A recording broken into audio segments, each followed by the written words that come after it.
Okay, guys, we are to your final 3 comedians. Yeah. Your feature, your headliner. JK, they all have the same amount of time. It's 5 minutes. Okay, so please get real loud, get real proud for Lara.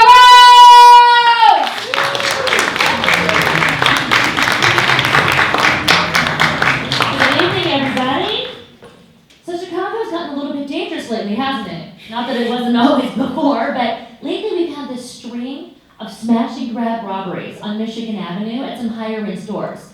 Places like Louis Vuitton, Gucci. And a smash and grab robbery is, of course, when somebody goes into a store, they smash the glass cases, and they take the merchandise, and maybe some other surrounding things like handbags, purses, shoes, that sort of thing. I'm like really confused though. How are they reselling this? I mean, are they having like a good old-fashioned rummage sale in the back of their van or something?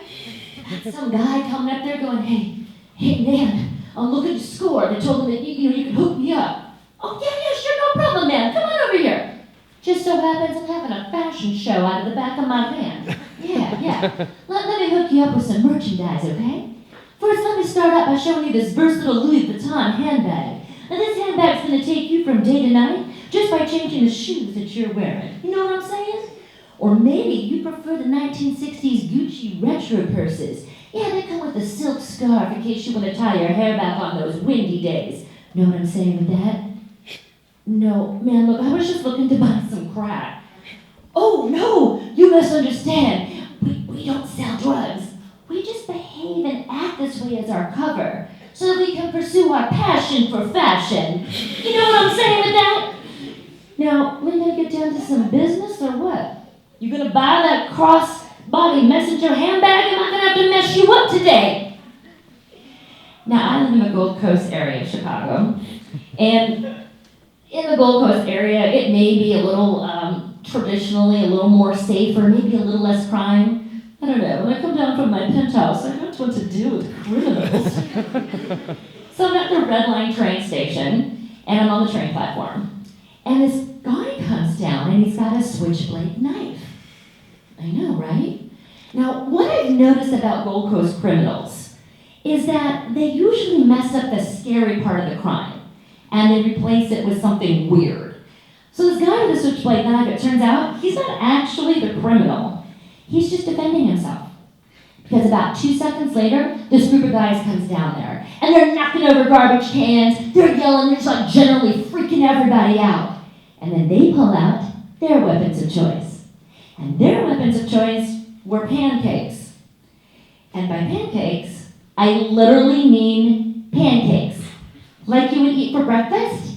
Yeah, they have so many of them. They're stuffed in their backpacks. They're stuffed in their coat pockets. They're throwing them everywhere. And they're like, yeah, what are you going to do about it, man? To the guy with a switchblade knife. And I'm like, oh, man. Looks like that dude just brought a switchblade knife to a pancake fight.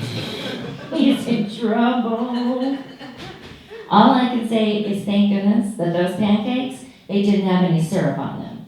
Because that would have made quite the little mess down there on the platform. Now, my husband and I were walking on Astor Street. I know what you're going to say. I've heard it all before. What were we thinking? Walking down one of the most exclusive streets in the United States, surrounded by million-dollar homes in broad daylight. And, we're risk takers. So these 2 girls, they come out of nowhere, and they try to hit us with a handicapped motorized scooter. And I'm like, what is going on? So they're like, move, get out of the way, F you get off that sidewalk right now. And we're like, ooh. Okay. Handicapped motorized scooters are not that fast. And if you cannot move out of the way of a handicapped motorized scooter in time to avoid being hit, you might actually need a handicapped motorized scooter for yourself. So I turn around, just when I thought I'd left them safely behind. And this girl stands up and starts walking, who's riding the scooter. It's a miracle! She starts walking towards us. And she throws something at my head. Okay, remember when I told you about Gold Coast criminals? They always mess up the scary part of the crime. So this object comes flying by my head. It lands on the ground. And I look down. And it is this ornately carved antique silver butter knife. Do you know what would have happened if that had hit me in the head? I would have gotten a really big bump on the noggin from that. So these girls continue to heckle us, and I'm like, well, thank goodness. Lucky for me, I have my antique heirloom spatula. Because you know what? I never go through the Gold Coast area of Chicago without a really large kitchen utensil for protection. Know what I'm saying? That's what I'm saying. That's my time.